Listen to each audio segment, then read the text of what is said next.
With the redesign for 2016, the Jaguar XF follows the full-size XJ and the new XE into the house of aluminum. In addition to the attendant weight loss, the new XF also sees a major increase in its tech offerings, while its engine lineup is sharply reduced. The switch from an all-steel structure sees the mid-size luxury sports sedan, which first made its debut for the 2009 model year, shed considerable mass. Jaguar is quoting a 132-pound weight loss for the rear-wheel drive model and an impressive 265-pound cut for the all-wheel drive version. Helping matters is the fact that the car has not grown any larger. The overall package size is retained, but the car's wheelbase grows by 2 inches. The wheelbase stretch yields more rear seat room, a welcome development. However, Jaguar is claiming bumps of less than an inch in rear seat knee and legroom, which is less than we might have hoped. The new styling is largely evolutionary, not surprising given that the previous car ushered in Jaguar's current design language. Although the whole car is new, the most noticeably fresh elements might be the headlights, available as full LEDs, the taillights, which take their cue from the F-types, and the elongated greenhouse that now includes quarter windows in the C-pillars. The dramatically shrunken engine lineup is reduced to just 2 versions of the 3.0-liter supercharged V6. This is the same 3.0-liter supercharged V6 as before, making an identical 340 horsepower and 332 lb-ft of torque. It's joined by a new 380 HP version of the engine in the XFS, but that iteration also produces 332 lb-ft. Both versions of the V6 use an 8-speed automatic, with gear selection by Jaguar's dial shifter, and can be hit with rear or all-wheel drive. Jaguar predicts a 5.1 second 0 to 60 mph time for both the Audi XF and the RWD XFS, with the Audi XFS finishing 1/10 quicker than that in the RWD XF 1/10 behind.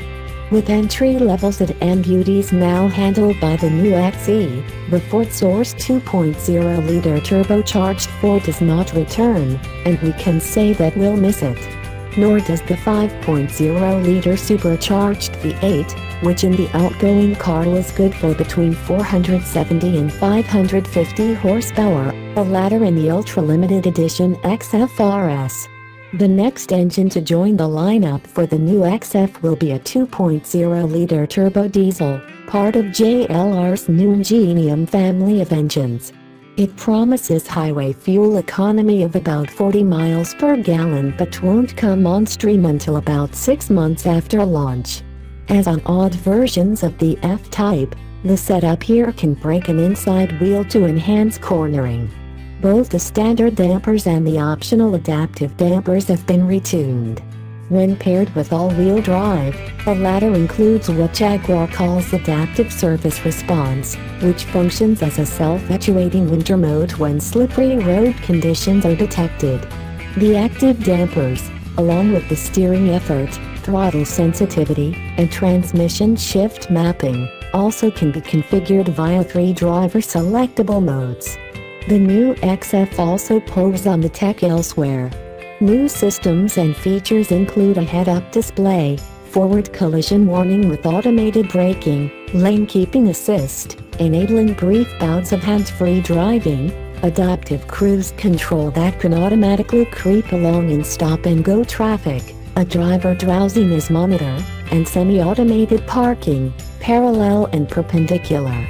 A feature called Intelligent Speed Limiter, which can read speed limit signs and automatically adjust the cruise control to keep the car exactly at the speed limit, sounds like a bit of a killjoy to us.